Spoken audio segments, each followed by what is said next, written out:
ধৈর্য মানুষের শ্রেষ্ঠ গুণ। ধৈর্যের দ্বারাই অনেক অসাধ্যকে সাধন করা যায়।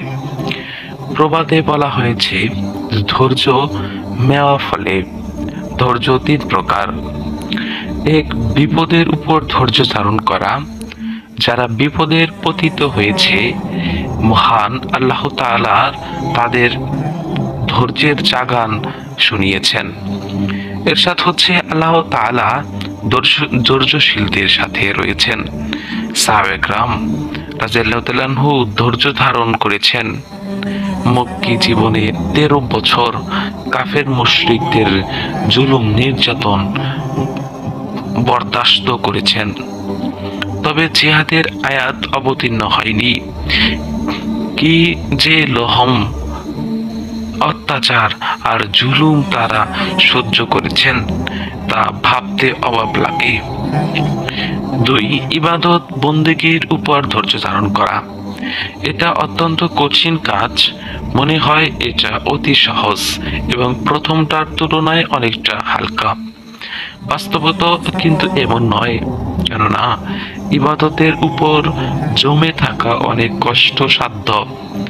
অনেক সময় ইবাদতের খুব জোশ ওঠে, কিন্তু পরক্ষণে তা নিভে যায়। তাই ইবাদতের উপর স্থির থাকা বড়ই ধৈর্যের পরিচায়ক। এজন্য হাদিস শরীফে এসেছে, উত্তম আমল সেটি যা সর্বদা করা হয়, যদিও তা অল্প হয়। যেমন ধরুন, অনেকেই শবে বরাত বা শবে কদর আসলে সারা রাত নামাজ পড়ে, কিন্তু সারা বছর আর নামাজে পড়ে না, বা ফরজ পড়ে কিন্তু নফল নামাজ পড়ে না। শবে কদরের বা শবে বরাতের খুব বেশি হলে 200 রাকাত নামাজ আদায় করতে পারবে, কিন্তু যে ব্যক্তি প্রতিদিন জোহরের পর 2 রাকাত নফল, মাগরিবের পর কমপক্ষে 4 রাকাত আওবিল এবং তাহাজ্জুদ কমপক্ষে 4 রাকাত পড়ল, তার প্রতিদিন ন্যূনতম নফল নামাজ হবে 10 রাকাত।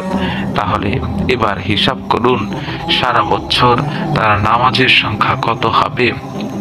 3 নাম্বার, নেক কাজ স্থায়ীভাবে করা। ধৈর্য সম্পর্কে আপনাদেরকে এক আশ্চর্য ঘটনা শোনাচ্ছি। একদা শাহ ইসমাইল রহমতুল্লাহি আলাই দিল্লি জামে মসজিদের ওয়াজ করছিলেন। জৈনিক ব্যক্তি ওয়াজের মাঝে দাঁড়িয়ে বলল, মাওলানা, আমার একটি প্রশ্নের উত্তর দিন। হযরত ইসমাইল শহীদ রাদিয়াল্লাহু তাআলা রহমতুল্লাহি আলাইহি জিজ্ঞাসা করলেন, কি প্রশ্ন? সে বলল, আমি শুনেছি আপনি হারামজাদা। সবাই বক্তা দান করলে এমন ব্যক্তিকে প্রশ্ন করল। তিনি শুধু আমলি ছিলেন না, বরং সাহিব বংশের শাহজাদা ছিলেন। আমাদের ন্যায় কেউ হলে রাগে অগ্নির সমা হয়ে যেত। আমরা না করলেও আমাদের ভক্তবিন্দুরা অবশ্যই করত। তারা বলতো, তো এত বড় অস্পর্ধা কোথায় থেকে হলো? আমাদের শাইখের সাথে এমন দুর্ব্যবহার। কিন্তু শাহ ইসমাইল রহমতুল্লাহি আলাই শান্তভাবে উত্তর দিলেন, ভাই, ভুল শুনেছ। আমার মায়ের বিবাহের সাক্ষী এখনো দিল্লিতেই বিদ্যমান। তারা তার গালির এই উত্তরটি দিলেন। প্রিয় দর্শক বিন্দু, এই ছিল আজকের মতো ভিডিও।